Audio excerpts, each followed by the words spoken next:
Obrigado por ter adquirido as nossas aulas no portal www.avosqueaprova.com.br. Desligue o celular, porque sua aula vai começar.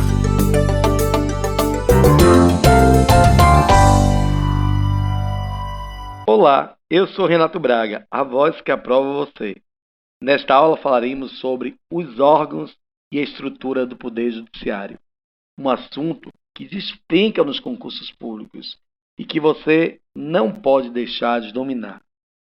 Vejamos, esta aula vai estar estruturada em várias unidades. Nessa primeira unidade falaremos sobre os órgãos que integram o Poder Judiciário. Os órgãos que integram o Poder Judiciário estão elencados no artigo 92 da Constituição Federal. Quais são eles? O Supremo Tribunal Federal, o STF, o Conselho Nacional de Justiça, conhecido como CNJ, o Superior Tribunal de Justiça, que é o STJ, os Tribunais Regionais Federais e Juízes Federais, os Tribunais Juízes do Trabalho, os Tribunais Juízes Eleitorais, os Tribunais Juízes Militares, os Tribunais Juízes dos Estados e do Distrito Federal e Territórios. Percebam que, na lista dos órgãos do Poder Judiciário, nós encontramos o CNJ, o Conselho Nacional de Justiça. Este é um órgão que foi incluído pela Emenda Constitucional 45 de 2004, aquela emenda que foi responsável pela reforma do Poder Judiciário. Então, ela incluiu como órgão do Poder Judiciário o CNJ, Conselho Nacional de Justiça. Este órgão, CNJ, é um órgão da Justiça que não tem jurisdição. É um órgão que não julga, que não enfrenta as questões jurisdicionais. Professor, então o que é que ele faz? Ele cuida das questões administrativas, financeiras. Portanto, ele vai verificar, por exemplo, se os juízes estão cumprindo os seus deveres, se está havendo um cumprimento dos deveres por parte dos magistrados. Então, aí é que entra o CNJ. Então, ele é um órgão do judiciário, é um órgão administrativo. Tranquilo?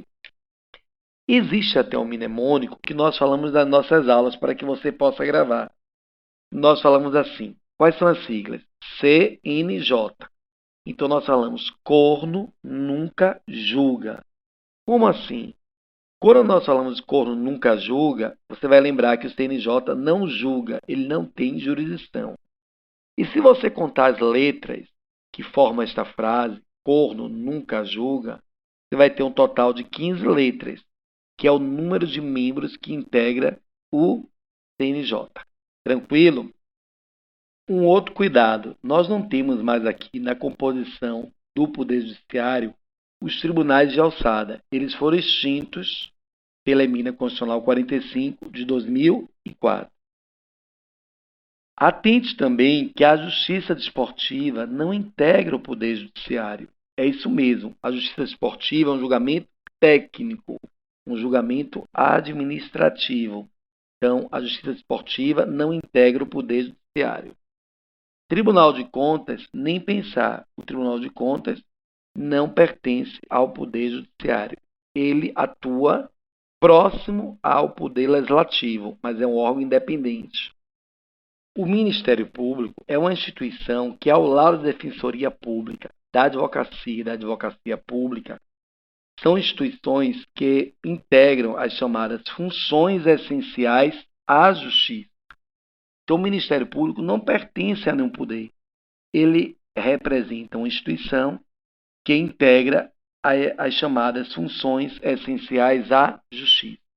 Então, não podemos confundir. É importante ainda lembrá-los que o Supremo Tribunal Federal, que é o STF, e os tribunais superiores, quais são os tribunais superiores? TST, Tribunal Superior do Trabalho, Tribunal Superior Eleitoral, que é o TSE, o STM, Superior Tribunal Militar, e o STJ, Superior Tribunal de Justiça. Então, tanto o Supremo Tribunal Federal quanto os tribunais superiores e o CNJ, eles têm sede na capital federal. Então, Supremo, Tribunal Superior e CNJ, a sede é em Brasília, que é a capital federal.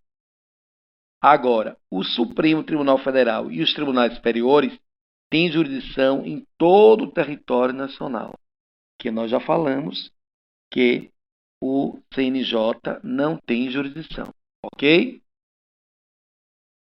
Merece ainda o nosso destaque para alertá-los quanto ao quê? Primeiro, quando nós falamos Supremo Tribunal Federal, observe que esse S de STF é um S de Supremo e não de superior. O Supremo só existe um, que é o Supremo Tribunal Federal. Tranquilo? Pois é, esse Supremo Tribunal Federal, nós falaremos sobre ele detalhadamente. Ele é, inclusive, um órgão que vai se colocar como guardião da Constituição. Então, fique atento quanto a isso. Gente, muitas vezes nós vamos ter os recursos, e esses recursos vão desembocar, no máximo, nos tribunais superiores e lá no STF. Daí porque muitos doutrinadores falam que o Supremo e os tribunais superiores, eles seriam órgãos de convergência. Ou seja, eles vão ser órgãos de convergência porque todos os órgãos da justiça, de algum modo, os órgãos da justiça vão estar ligados a esses tribunais superiores e, no máximo, ao Supremo. Então, é como se todos os caminhos levassem aos tribunais superiores e ao Supremo Tribunal Federal. Atente também que nós não encontramos no artigo 92 da Constituição Federal disciplinado de modo autônomo o Tribunal do Júri. Por que não? Porque, na verdade, o Tribunal do Júri ele vai fazer parte da estrutura da Justiça Estadual e da Justiça Federal. Então, quando eu falo que nós vamos ter juízes federais, juízes de direito, tanto os juízes federais quanto os juízes de direito, eles vão compor o Tribunal do Júri para julgar, na sua respectiva estrutura, os crimes dolosos contra a vida. O mesmo raciocínio nós aplicamos para as turmas recursais e juizados especiais. Os juizados especiais e as turmas recursais são órgãos do Poder Judiciário que estão dentro da estrutura da Justiça Estadual e da Justiça Federal. Eles não são tratados como órgãos autônomos pelo artigo 92 da Constituição Federal.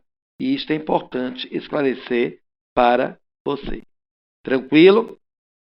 Para a conclusão desta nossa primeira unidade, eu gostaria de lembrá-los que o Poder Judiciário desenvolve funções típicas ao lado das funções atípicas.